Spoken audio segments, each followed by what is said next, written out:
This is a video review for Transformers Hunt for the Decepticons Voyager class Optimus Prime. This figure is kind of interesting because it's essentially the Revenge of the Fallen Leader class Optimus Prime figure condensed down to a Voyager class and actually does a couple more things than the Leader class did. And it does this because it doesn't have the voice box in it. So, because it actually tries to do a little bit more than the Leader class figure, and because it's smaller, this figure has just a lot of little problems. Like the transformation is super annoying, the legs are kind of floppy, and the overall thing, while it's impressive that that Hasbro managed to make this at all, just ends up kind of falling flat for me because it leaves too many sour tastes in my mouth because of the faults it has because of the limitations of the size class. Now, this is a nice vehicle mode. I do quite like it, although it is small. It rolls quite well, and that's about it for the vehicle mode. It's just a decent, Peterbilt truck. So, to transform this thing, we will pop these side panels out, bring them up here, and they will tab onto these here.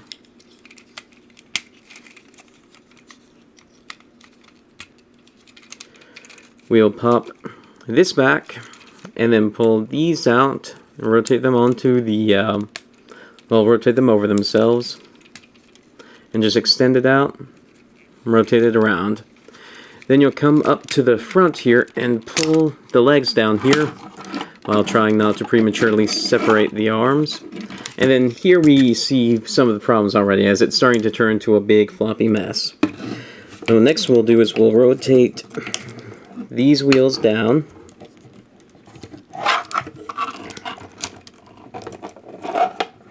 Split the legs.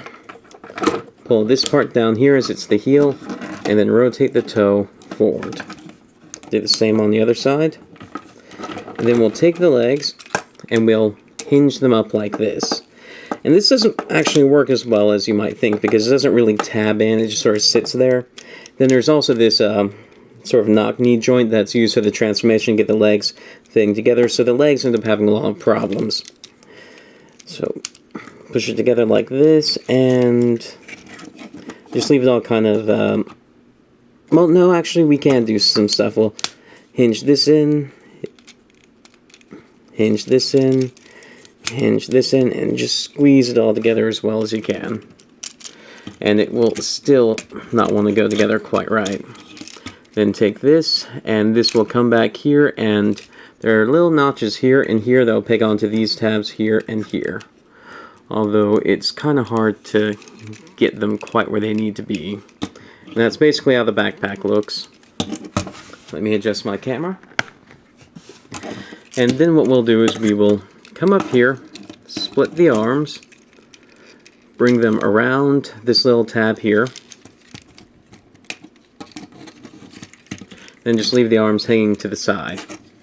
Split this, rotate Prime's head up, and pull this out at the same time. And here you can see this little thing right here, which is supposed to house the Matrix of Leadership. It was a little rubbery thing, and if you transformed it wrong, it kind of got squished in here, and that happened to mine. It got super deformed. I ended up just throwing it away because it was useless after that. It didn't look right, didn't fit right. And continuing on, you'll pull this little tab out, push this down, and these will join together. Like that. You'll pull the windows out on these,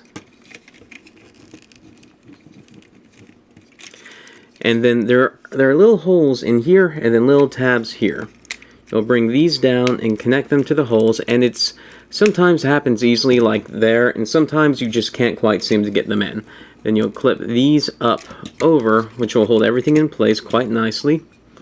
Fold up these little tabs here. Rotate the arms around so this is facing out. Pull this up and rotate it around. Then take the lower arm and rotate it around. Fold this up and then pull the hand out if it'll come out. And then you're supposed to fold these up here like this so that the hands are unimpeded. But I typically don't do that because this ends up bumping into a bunch of stuff up there.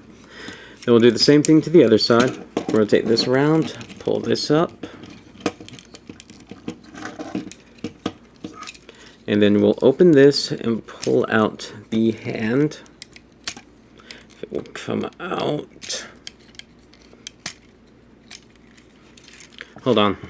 This hand's not coming out.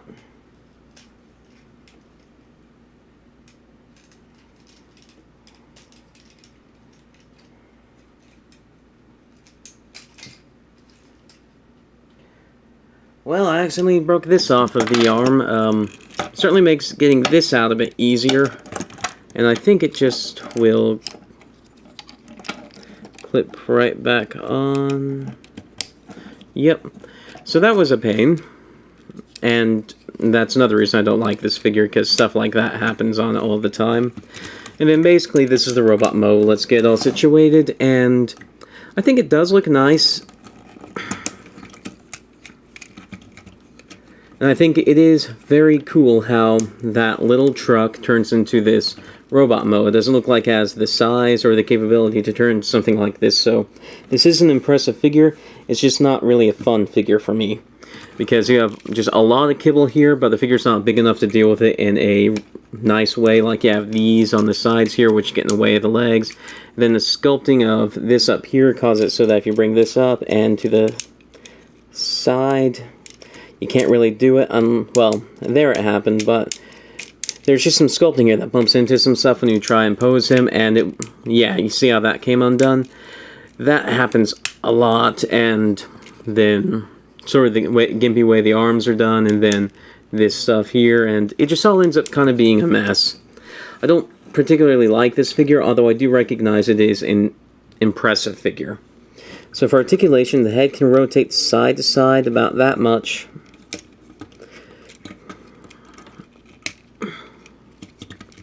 And I forgot to bend these out.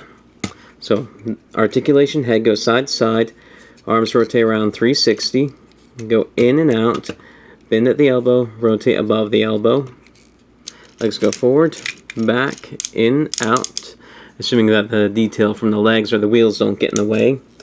The thighs rotate above the knee, you get 90 degrees at the knee, then the legs can go side to side and forward and back, or the feet can go side to side and forward and back. The feet on this figure are quite nice. And then the final thing about this figure, and this is actually pretty cool, and I think a big improvement over the Revenge of the Fallen Leader Prime, is that he actually has guns. So you pop these off of his backpack, and then you put them into his hand. So I do like how this figure comes with guns. I like how they did do the Matrix thing, although it didn't work as well as it should have. There's a lot to like here. It's just the overall package ends up being kind of flimsy and fiddly. So do I recommend this figure? Not really, but I don't recommend it as a toy. As a figure, as a display piece, it's not bad. So if you like what you see, maybe try and find one on eBay. So I review Transformers, Power Rangers, Brave figures, Macross figures, just a ton of stuff. If any of that sounds interesting, please subscribe. Thank you for watching.